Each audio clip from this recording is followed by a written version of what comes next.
There was silence all around. A tense calm dominated the atmosphere. A flash on the air announced the unstoppable phenomena. And comes the perfect storm.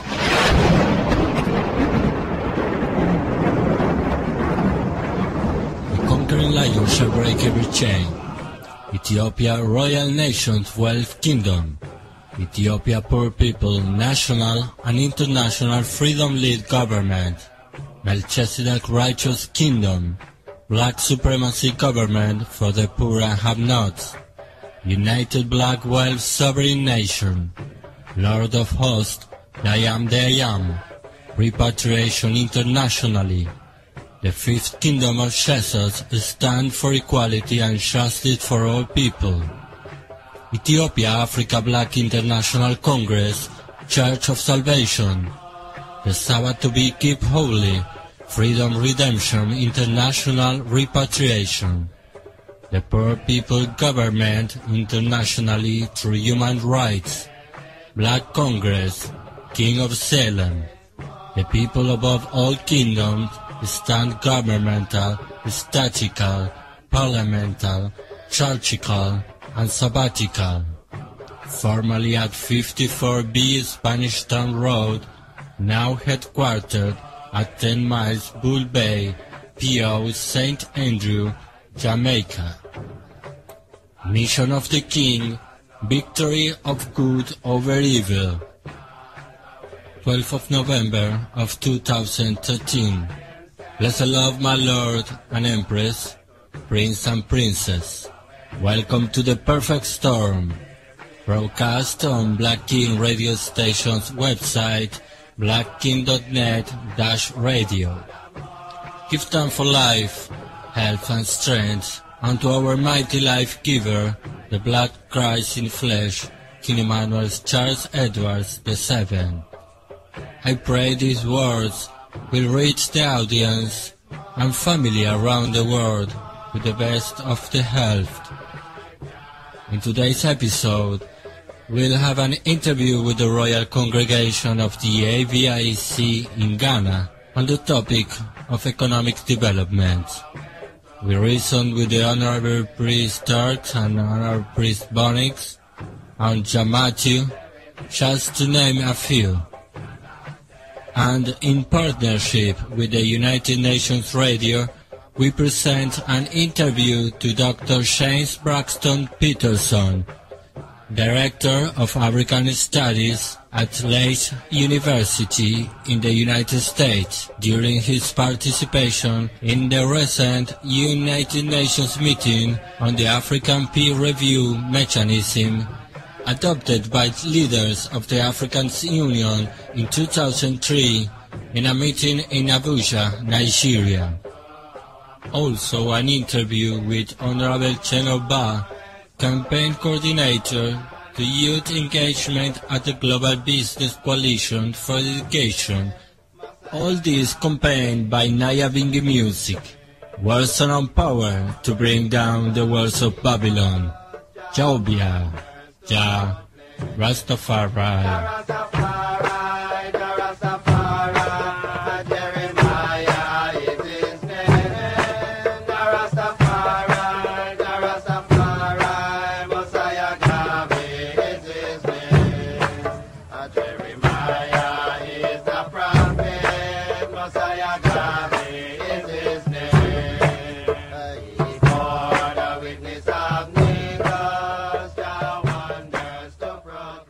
African diaspora can help improve good governance in Africa, says a U.S. scholar.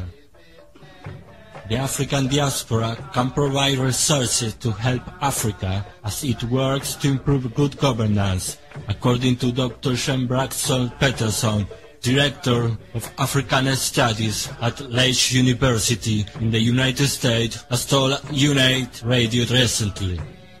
Dr. Peterson participated in a recent United Nations meeting on the African Peer Review Mechanism, APRM, adopted by African leaders in 2003. The main objective of the APRM is to enhance implementation, of the new Partnership for Africa Development by good governance standards, including in the economic and political fields. UN Radio's Don Bob caught up with Dr. Peterson, who first described his work. I direct a program called Africana Studies, which looks at the experiences, challenges, literatures, politics, and cultures of African people throughout the diaspora. My research focuses on African American literature, but when I started to hear more about the APRM in this particular session, one of the key pieces for me is that they're really wrestling with what are the best practices for accessing and harnessing the human resources in the diaspora. So we need scholars, thinkers, business people, scientists, engineers who are African and in the diaspora to look back and to understand that they can make extraordinary human resource contributions to the challenges that the African peer review mechanism has diagnosed but is also trying to address.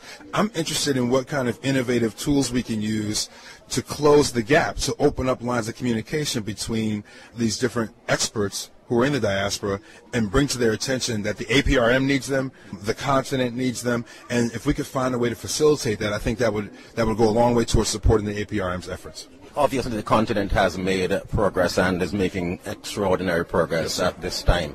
What do you see as needed besides the human resource capital to keep the continent moving forward? We have got to focus our energies on the youth.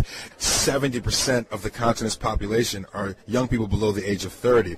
You have tens of millions of young people who are school age and cannot go to school. And so we actually need immediate resources provided for education and training for young people across the continent. Now, one of the ways that you do that is including young people in governance. If we lower the age with which they can enter into politics and policy making, actually that is the definition of good governance for the future of Africa. One president from Africa during the general debate spoke of all the raw materials from Africa going overseas to developed nations, and then they're coming back as finished products. Yeah. Something he says that not only denies the youth the opportunity of employment if they had the industries there, but also it drains Africa's resources, financial resources. What can be done about that? So a couple of things need to be done. Number one, we need to make sure that this whole frenzied craze to cash in on the economic development potential of the continent of Africa is matched by the ethics and social justice mandates that are required here. And let me be clear. We can have the ethical conversation, which is to say if you extract resources from the continent, you should, from an ethical standpoint, want to make sure that the citizens of that continent or the citizens of those countries on that continent are healthy. But there's also a pragmatic piece to this, which is if we set the ethics aside, if you want development to be sustainable, then you can't just extract all the resources without developing the actual nations from which you're extracting those resources. So there is already a mandate in place if people are smart about business and development to make sure that governance and policy making, that education and access to technical training are all in place, because that's what makes development sustainable. So I would hope that smart business entities would understand that smart nations would understand that. But really the challenge for the APRM is to make sure that those things are codified, make sure that it's written, that people can see about it. The challenge for all of us is to raise awareness around what the APRM is doing so that people can't shirk the responsibilities that they lay out. One final question, and one relates to our first discussion. Yes. And that is the need for people in the diaspora to go back and assist Africa. How do you see they can assist besides businesses? What about education? I think it's easy to make the case for business development. It's more complex for people to understand that educational development is actually what's most important there, short-term and long-term. We need inexpensive, effective literacy tools that cut across languages. We need inexpensive, effective technical training tools. One of the reasons why governments have to sort of go into business with other nations around infrastructure is because we don't have enough people trained to do that kind of work. You know, I spent a little bit of time in Nigeria, and when you look at what Nigeria looks like right now, especially Abuja, there's cranes everywhere. There's development everywhere. The question is, who's operating those cranes? Who's engaging in that construction? And when it's Nigerians engaging in that construction, there's a double sort of investment effect that occurs, right? Because the money stays in the system. And this is not to be xenophobic, but if you have people from other nations engaged in that infrastructure building, essentially you're leaking development resources, right? I think youth education is really important, and I'm not just talking about literacy, although that's important, We've also got to talk about technical training and trade training. Now, we also have to have cultural education as well. We have to continue to embrace African culture. We have to continue to embrace the national cultures of the continent of Africa, because that's an important part and an important resource that sometimes will get lost in these discussions about economic development.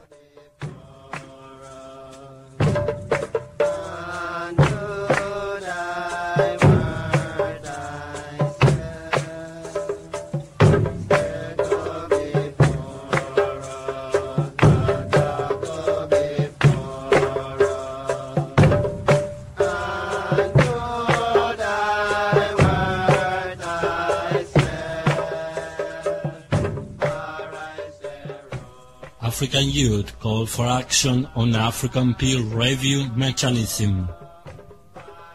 In 2003, African leaders established the African Peer Review Mechanism, APRM, to improve their performance by voluntarily allowing monitoring of how they are governing. Its thematic areas are democracy and good political governance, economic governance and management, corporate governance, and socio-economic development.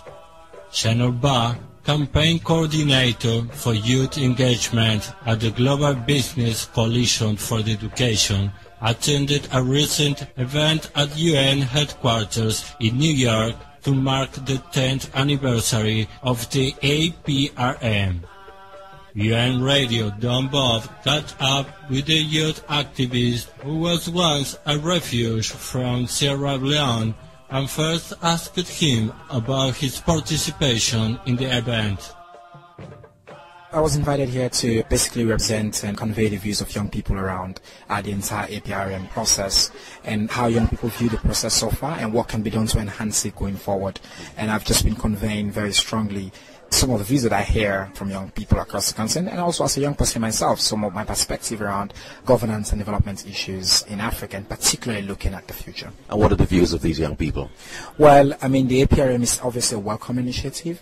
It seeks greater involvement and inclusion of people within the governance process. It has been able to set some really good benchmarks, but it does fall short big time on holding accountable governments and basically national structures to the plan of actions that are enacted out of this process. You know, one of the things I said is Africa has never had a problem with setting beautiful benchmarks. What we continuously have problems with is implementation and mechanisms to hold accountable these power structures on the commitment that they make. And so I think young people feel a sense of, well, it's just another initiative, and that it can be enhanced and strengthened in a way that both is reflective of the dynamic and the demography of Africa.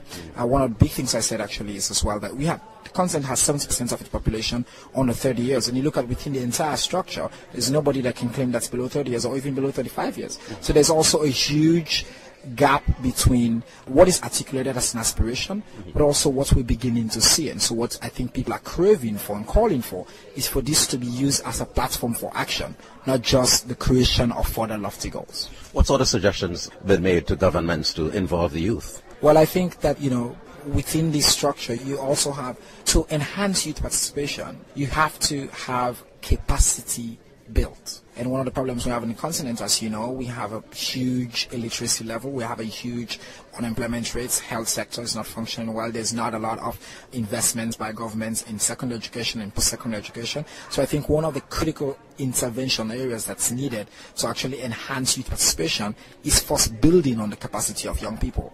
And that is investments in real education opportunities, investments in technology for the 21st century, investments in post-secondary and vocational education that is responsive to the current needs of the continent, and particularly as well focusing on women and girls, because that's another area where we see sometimes youth is just a masculine term. So we want to see more young women educated and empowered and be part of this movement. And then finally, of course, the creation of the political space, the political will and commitments by the African leaders to create space to empower young people and to say, look, you're here not because you're a youth, but you're here because you have to be here and you have something to contribute. Does Africa have the necessary resource to teach or educate the youths, or would they need additional help from the diaspora? Africa doesn't have a resource problem. What we've got is a capacity problem.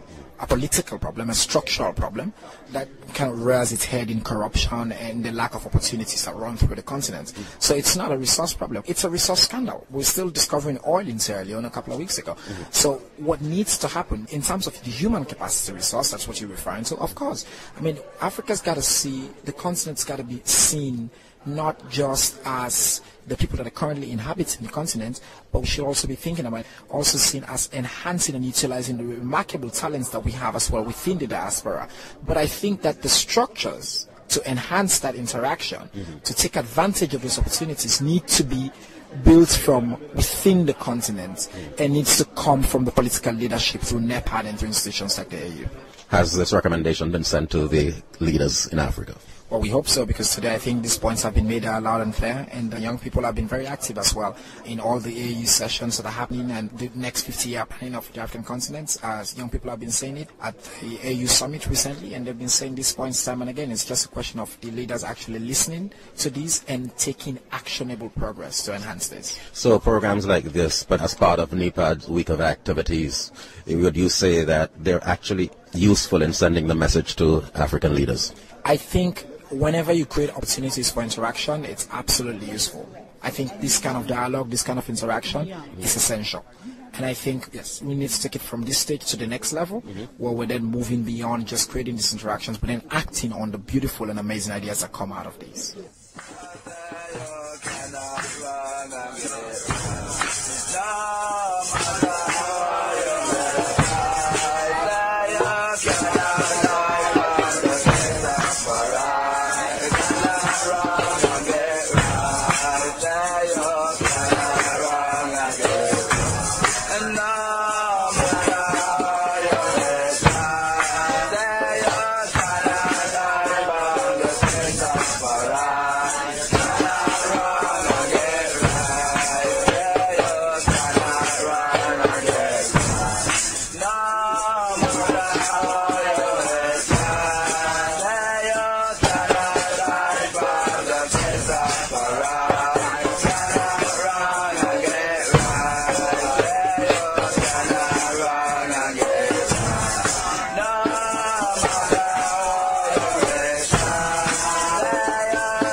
My gracious Redeemer, my Savior, right now. If ever I love thee, my nigga, sit now. I love thee because thou art first of me. And first my pardon and Calvary tree. My niggas, I love thee, I know thou art mine. I love to hear the glory. It's my redeeming glory. The creation glory. I see that and his love redeem my strong. And the poor is the same.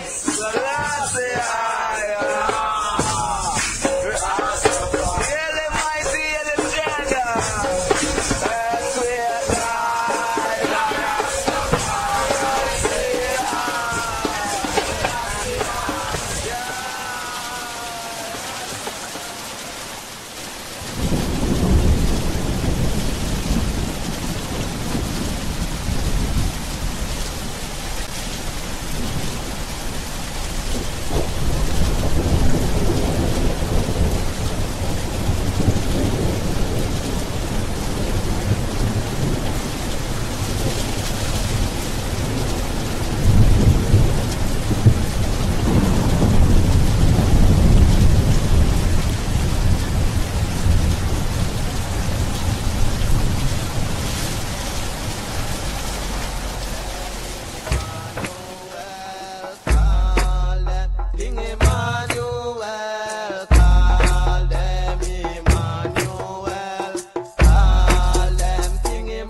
Jerusalem Schoolroom of the Ethiopia Africa Black International Congress Church of Salvation freely brings the Black Christ salvation to all heart of all flesh, of all people, in black supremacy of righteousness of salvation. Sponsored, prepared, and brought forth by King Emmanuel Charles Edwards VII. Coming from the I Am voice through the tabernacle of the Black Moses, the Black Christ in flesh, he sent and he come and stand for equality and justice for we the people. Well, Emmanuel, Selassie, Jah, Rastafari. We are on the royal telephone with the congregation in Ghana. Honorable Priest Bonick, blessed love my Lord, give thanks for this interview. Welcome to the program. We would like to know about the establishing of the Black Congress in Ghana. Work is still going on. It's not yet complete to the point where you can say you have a full launching. But there are many brethren on this side who have accepted the right and the justice of the people to come back home. So we know we were taken from this place and for them to accept us back home.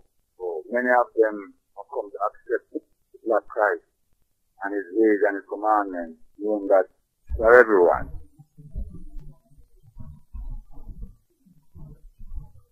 More brethren and try to come and help to develop the land.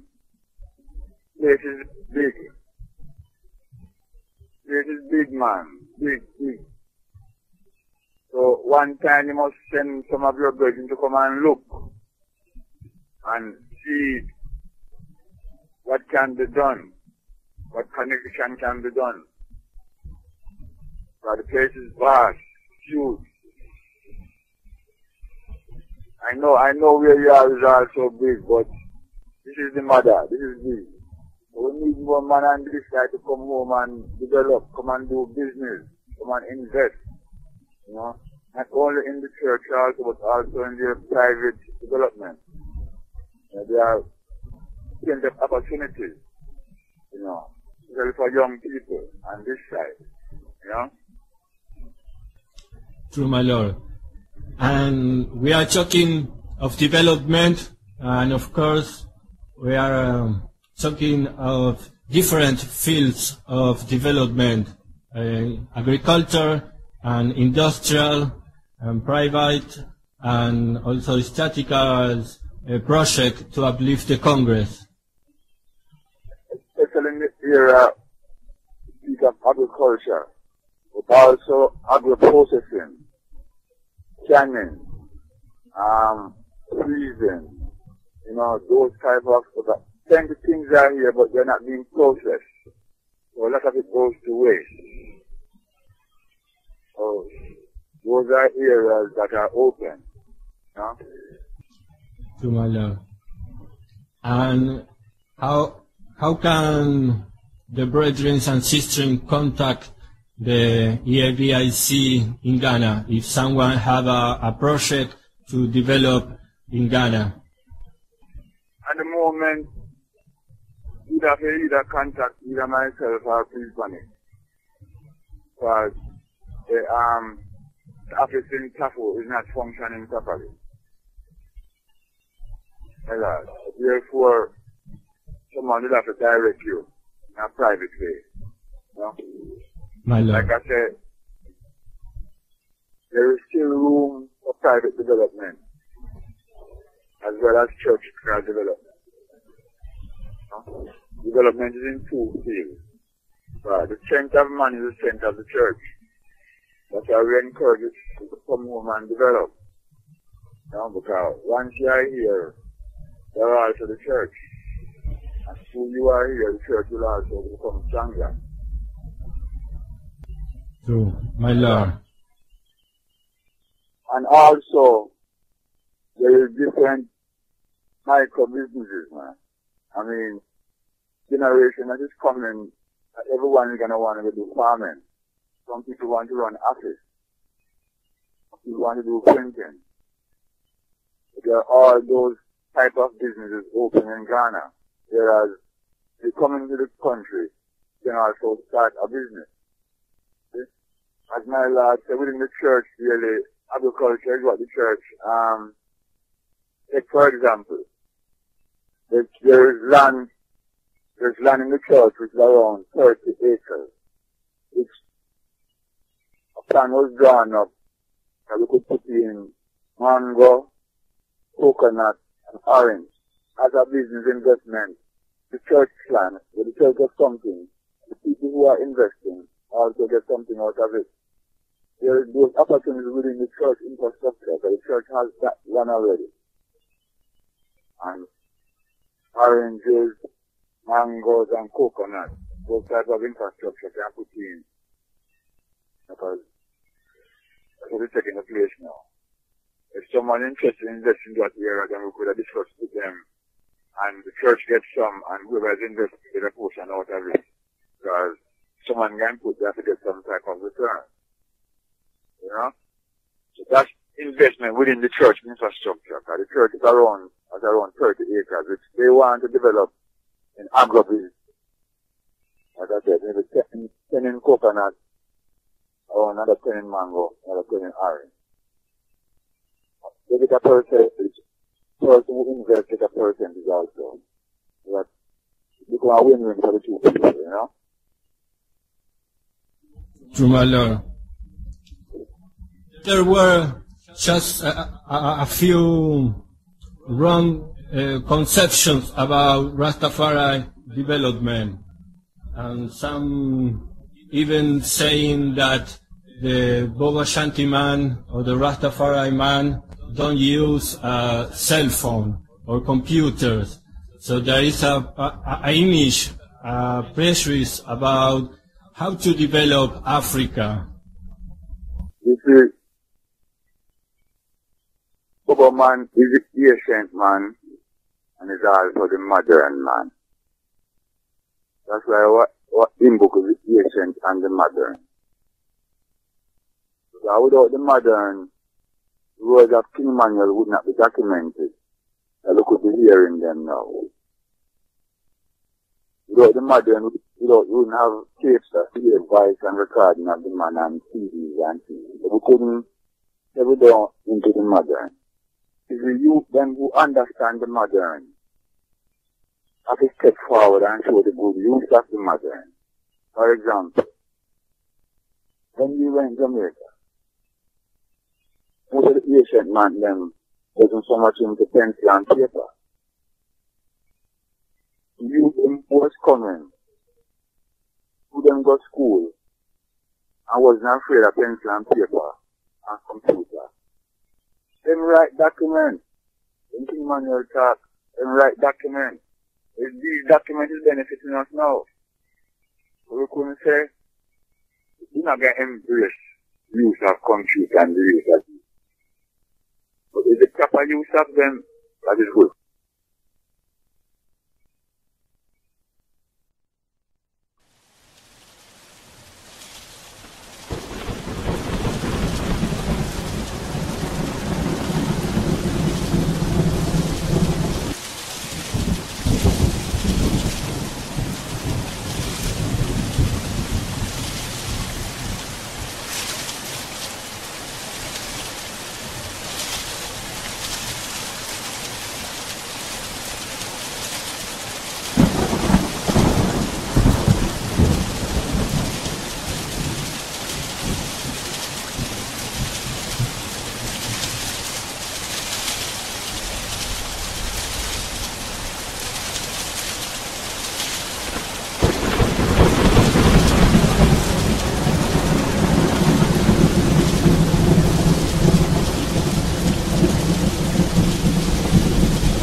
I shall never come. Only I say I shall never come. But only I shall never come. Someday.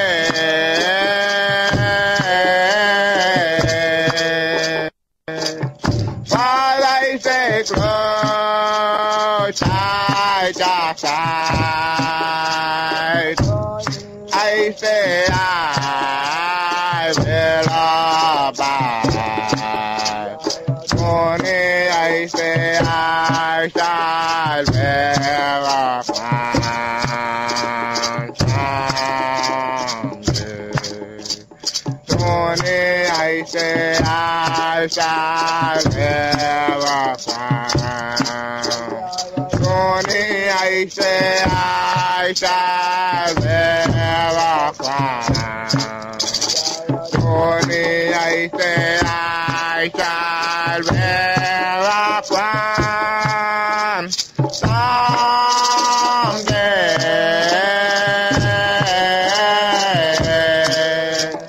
Only I say close, side to side.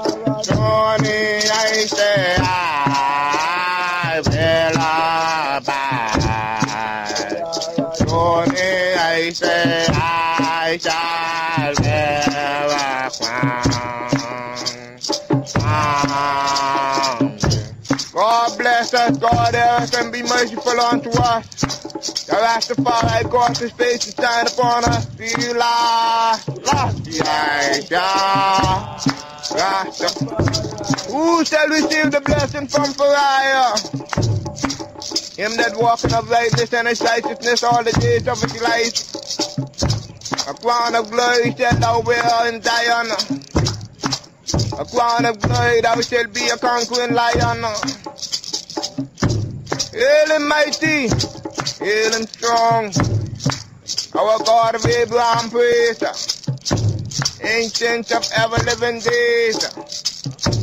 Who reign in truth above. He is the ancient God of love. Blessed be the tie that bind us together, bind our heart in creation and love. Keep us together in righteousness. Sons and daughters give that iron, and we give these fathers ever living kingdom. For this is the kingdom of righteousness where we stand. Yes, this kingdom is run by a ever living man. Principles make a man and a woman. Principles make prince and princess one. Arise, O Lord, that thy sons and daughters be righteous in the earth. Give thanks for King Solomon. Give thanks for the kingdom that thou hast won. In his days the kingdom shall flourish, and his kingdom shall live as long as the sun and moon endure. In his days peace and prosperity shall be upon the land. Also the trees of the earth shall flourish and flowers grow upon the land. Also the rivers shall flow in prosperity. In righteousness they shall flow across the land. Thou shalt bring forth thy righteousness as the day, and thy judgment shall be established as noonday.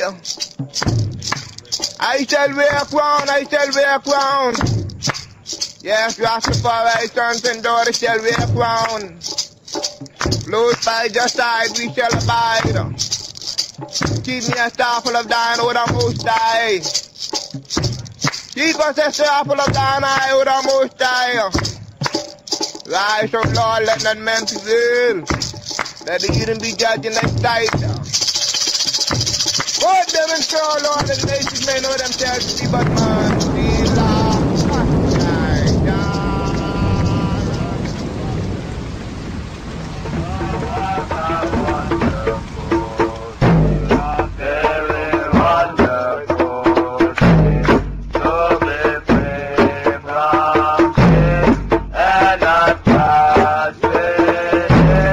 Just to be a volunteer.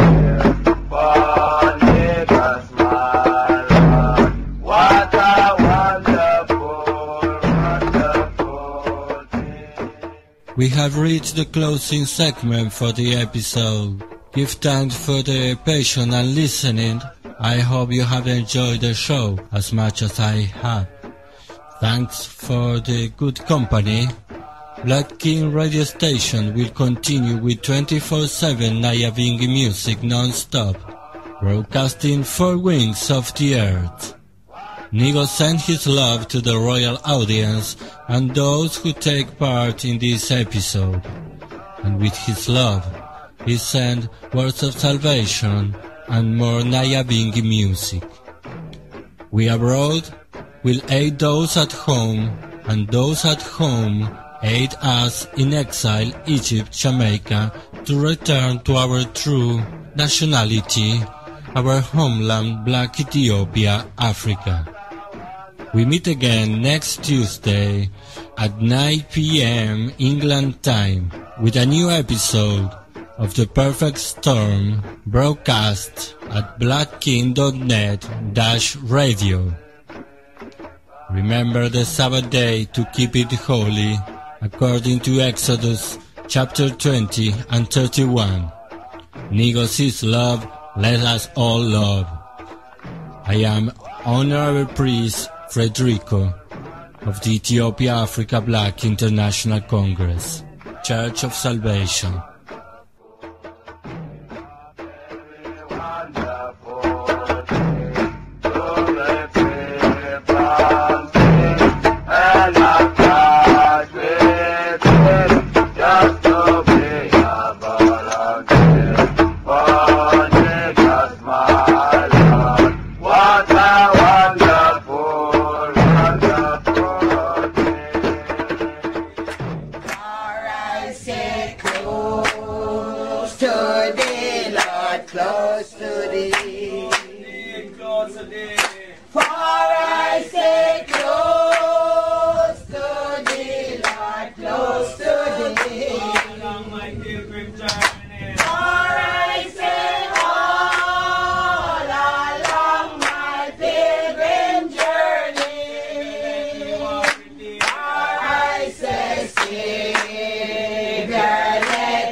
Let me walk with thee.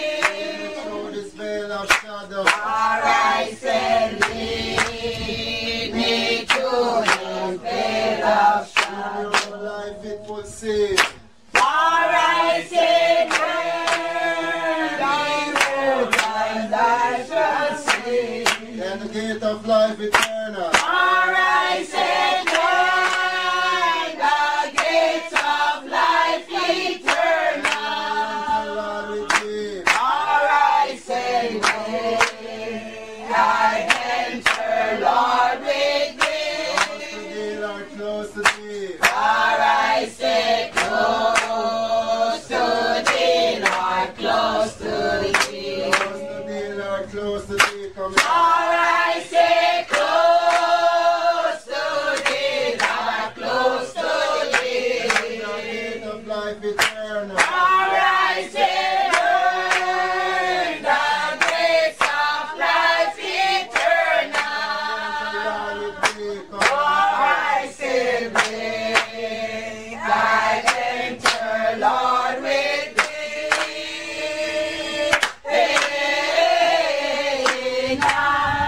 In a holy Mount Zion, Zion, Zion, Lord, holy Mount Zion, Zion,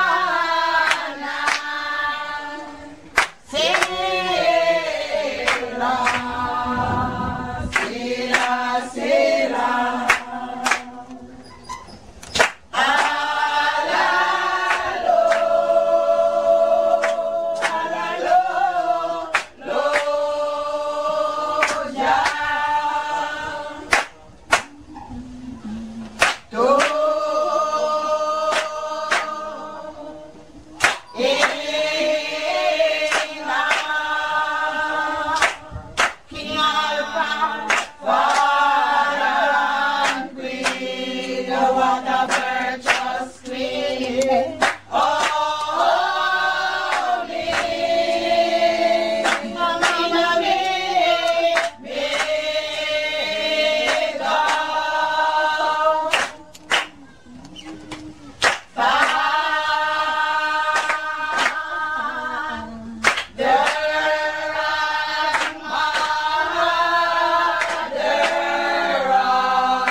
Sweet day by day, sweet by sunset.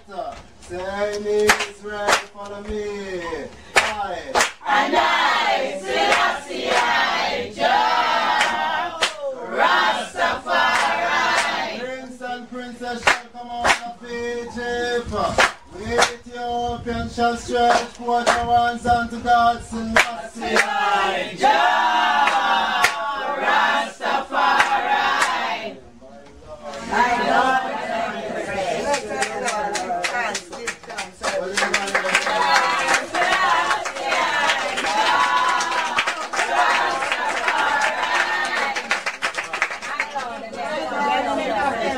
Ethiopia.